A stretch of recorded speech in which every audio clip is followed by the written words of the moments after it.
friends, it's Jordan and welcome back to my channel. I thought we could do something fun today.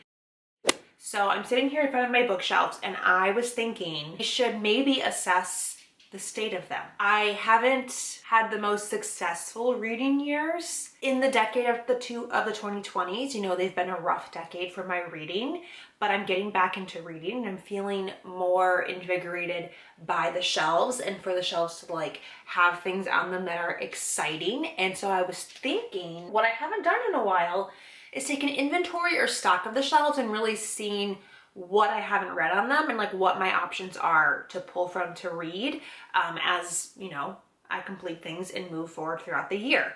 I have been using my library so much in the last several years that I kind of forget that I have books back here that I haven't read, because I've read like probably 85% of the books on these shelves. And so I kind of forget that there are things back here that I can pull from that I haven't read.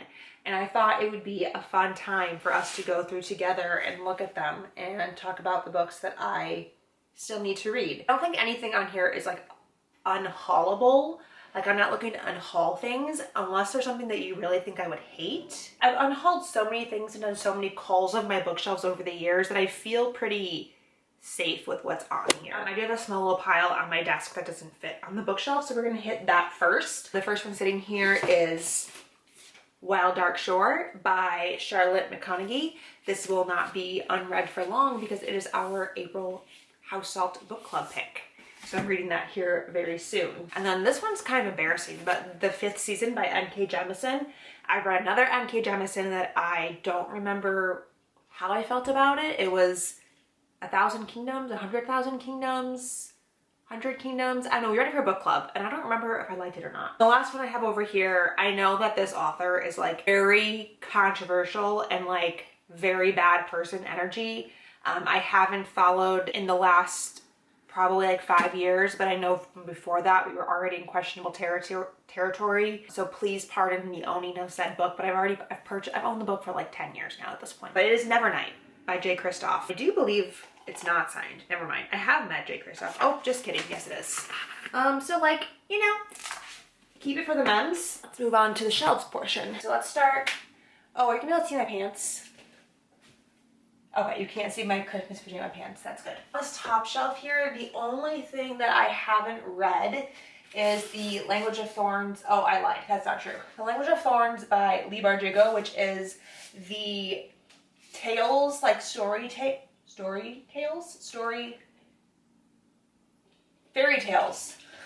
from the Grisha universe. I haven't read this.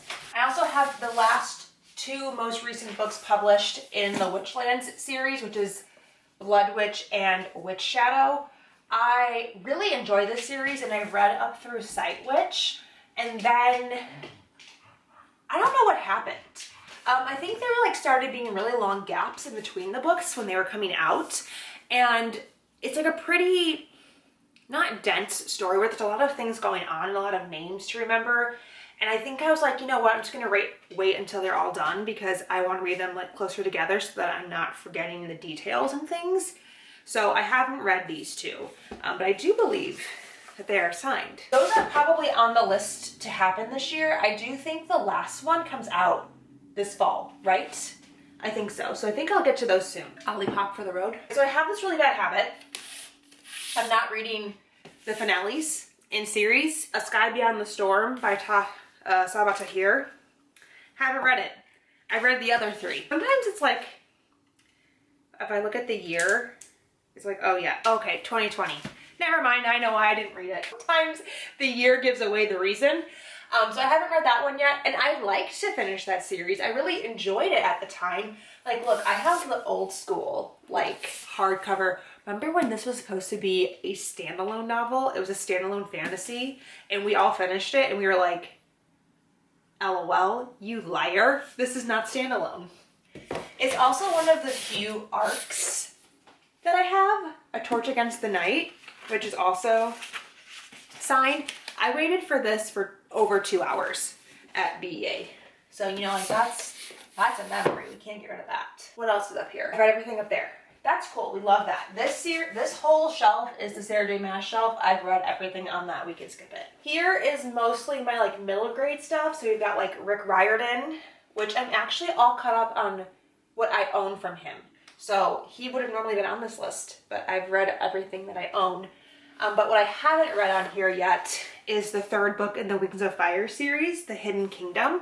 I've read the first two and I own them, but this is like a 15 plus book series. I just like, you know, that's a commitment, you know, like that's, yes, they're children's books and they're about dragons and the dragons are the main characters. And I was recommended to start this by Kayla and Connor, two of my really good friends. And I got to 2 books.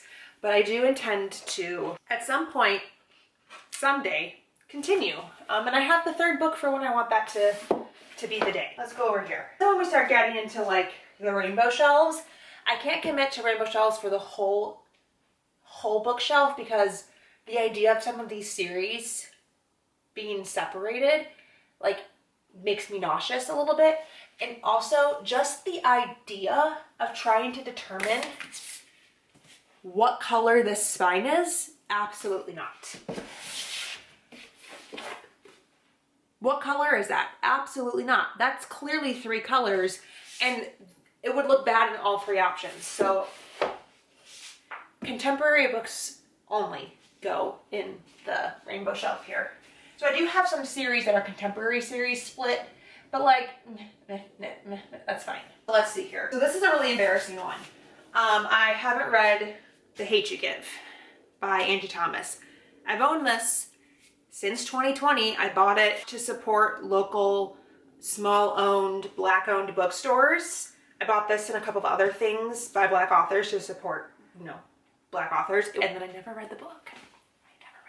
I actually think the other 2, I have 2 other books that I bought in that haul that are at my parents' house still that I also haven't read.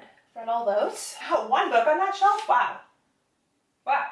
Good job, Jordan. Okay, so here's another one. And I know if this is on here, gotta include this. So I do own the first 2 books from the Bridgerton series, which is The Duke and I and The Viscount Who Loved Me. And every time that a season of Bridgerton comes out, I think I want to read these again and I buy another one and then I don't read them. So I didn't buy the third one, you know, in the series when the 3rd season came out, and I know it's not like the same chronological order, but I decided, you know what, I should probably see if I like this series before I keep buying books in it. So I do own the first 2. I just kind of forget that they're back here, you know, like I forget about them. That's why I'm doing this video. I read everything else on that shelf. We love to see. Okay, well here's one that I haven't read yet. Sword Catcher by Cassandra Clare. This is like her new adult novel that's not in the Shadowhunter universe. I think it's like one of her only novels not in the Shadowhunter universe. This is a big book. I haven't read this yet, mainly because I have Shadowhunter books that are on my shelf that we'll get to that are unread, and I just feel like I can't start another one of her series until I finish the other series. Like, not necessarily the whole overarching Shadowhunter series, because I know that there's several books that are not published yet, but I think I should at least read the ones from the series that are completed before I dive into a new series. I know the second one just came out and people were loving it, so that did make me more intrigued than usual to pick it up. But also, Mari bought this for me, so thank you, Mari. So here's like a whole little smattering of romance books that I haven't read. The first one being The Wallflower Wager by Tessa Dare. I don't know what compelled me to buy this book. This is the 3rd book in a series. I read the first one, which was like The Duke by Default. No, that's the other book in my hand. Duke, Governess, Wallflower. I don't remember what the first one's called. I read the first one, The Duchess Deal, and then I have not read The Governess Game, and this is the 3rd book. I don't know why I bought this, but I have it whenever I decide to get around to continuing that series. And then I have 2 books from the Reluctant Royals series by Alyssa Cole, which were also a part of that order that I placed to support the Black-owned bookstores during 2020. I have read the first book. We read the first book called something, A Princess in Theory, for book club in 2020, and I really enjoyed it. It was like a Black Panther-esque. I started this like 3 times.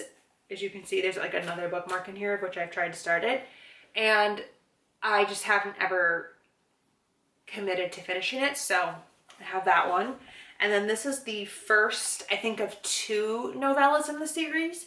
Once Ghosted, Twice Shy. And it comes after this book, so I obviously haven't read it yet. Oh, I could have just told you. Yeah, there's the first book. Princess in Theory. I have read that one. Oh no, another one I haven't read. This shelf has a few. I probably won't ever read this book, but I'm not gonna get rid of it. And you know, it's just some things you just keep for silly, silly reasons, and this is one of them. It's See Me by Nicholas Sparks. I don't even know what number of his books this is. It's in a hardcover, so it's a more recent one. I got this at BEA, and he signed it for me, which is the reason why I'm not getting rid of it, because he was like my favorite author for decades. Very embarrassing to say that as like a 12-year-old, Nicholas Sparks was my favorite author, because, you know, I was reading about 50-year-old divorced women trying to find love again at 12. My inner child cannot get rid of this book, but I also will not read it.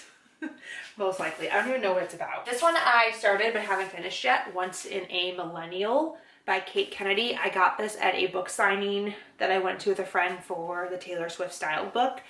She was the moderator for our event, and I thought she was hilarious, and I don't know anything about her. I thought she was really funny, and I was like, I would love to read your book, and you're here, and I want to support you, and you did a great job moderating. So I got signed, and I made it 16 pages before I picked up something else, but it's just about being a millennial girly, you know, and I love being validated in that way. Another book that I haven't read is You Deserve Good Gelato by Casey Rose. She's a TikToker, and she does like lifestyle travel content. She's American living in Italy, and she's like moved to Italy permanently, bought an apartment. Her fiance is from Italy, and so she's like talking about all of the culture shocks that come with moving to another country, and like she did this during pandemic years and like leaving her life behind, and like how scary it is to try to learn a whole nother language and stuff. So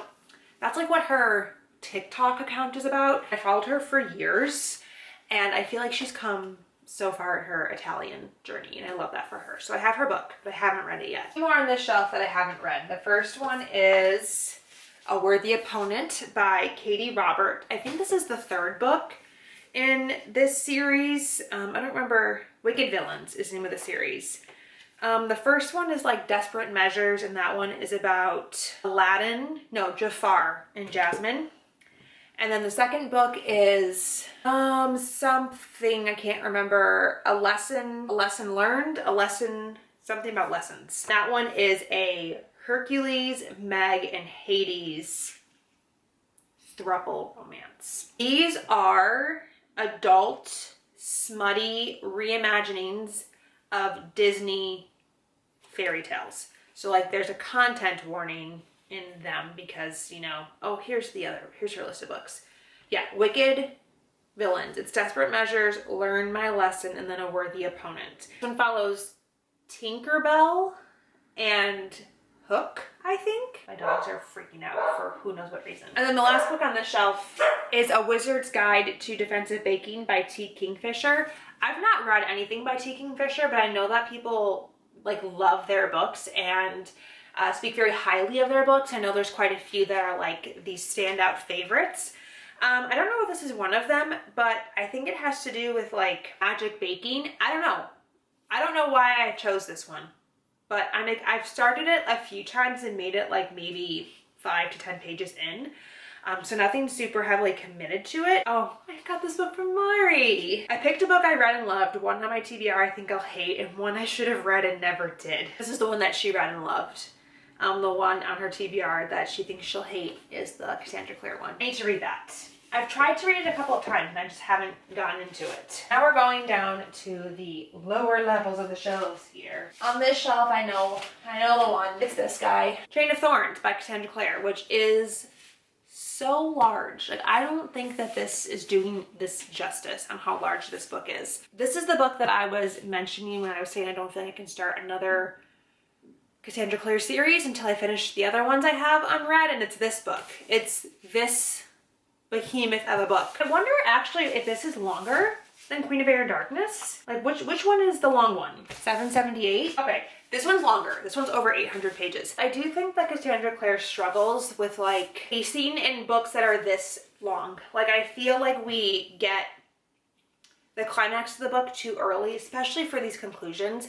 And she spends like 200 pages after the climax of the book doing resolution.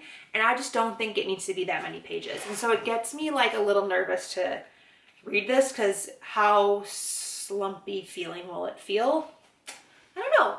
I actually also don't know much about this one. Like I don't know if I've heard anyone talk about this book. And then over here, I have two books. I have Games Untold by Jennifer Lynn Barnes and The Grandest Game by Jennifer Lynn Barnes.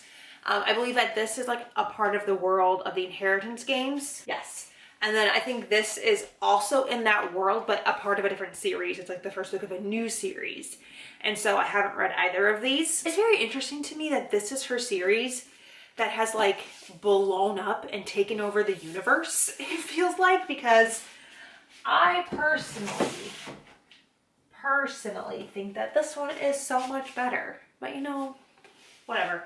I've read the first 4 books in Inheritance Games, like universe or whatever. I just have those 2 left. I just got those for Christmas, so I haven't had them on my shelf for very long. That dog just gave that person a hard no.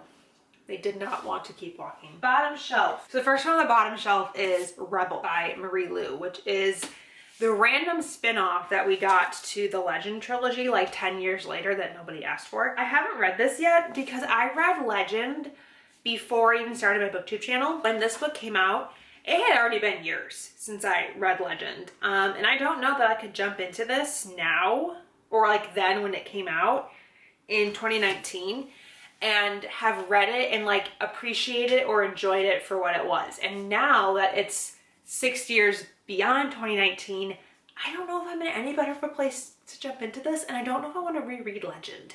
Like I loved Legend and I would like to just have it live in my head as a series that I loved over 10 years ago. So, but I want to, you know, but like I'm curious. So I haven't read this, essentially is what I'm saying. And then I'm just going to throw this one in here because I think it's kind of funny. I don't know. I cannot remember if I've read this book. This is Extras by Scott Westerfeld, which is the 4th book in the Uglies series. And I cannot remember if I've read this or not. Like I really don't know because I read these, I borrowed them from a friend of mine and they were like the original covers, not these. I know that they've had like new covers since these covers, but these were like the new covers at the time when I bought them. The character's name is Aya Fuse and that means nothing to me. So I don't know if I actually ever read this book. So maybe I have to read Extras, but like, do I really read this book now? Like, do I reread Uglies to read this? Can I just read this? You know, like, what am I doing here? What am I doing? Last book on that shelf that I haven't read yet is Arch Enemies by Marissa Meyer. This is the 2nd book in the Renegades series, and I don't know why I never read this. I feel like we got to a point when this came out where like superhero media in general was like super oversaturated. So we were getting like tons of superhero Marvel content and then also like so many superhero books. And I don't remember if I think I liked Renegades, but obviously not enough to continue because I never read this. And again, I'm like, when did this come out? 2018? Well, that was a bad year. So, you know, maybe that's why I never read it. This shelf down here, I have read everything on. That was the last one. Isn't that cool? I wasn't keeping count or track of all those books as I was showing them to you, but I'll put the final count on the screen here of what I have on the shelves here. I don't think I mentioned this at the beginning, but I do have some books at my parents' house still. I just don't have enough bookshelves and I haven't bought the 3rd one yet to like make room for them here. So the ones that are left there are obviously not like priority reads since I didn't bring them with me here. And so like this isn't a comprehensive list. There are some things out there in the world that I own that I haven't read yet. I'd love to know if any of those things are things I should get to sooner rather than later. Which of those things should I prioritize first? Please tell me in the comments down below. I'd love to know your opinions. If you want to follow me anywhere online, you can follow me on Blue Sky or Instagram. And I'd love to see you over there. And thank you guys so much for watching. Until next time, I'll talk to you very soon. Bye!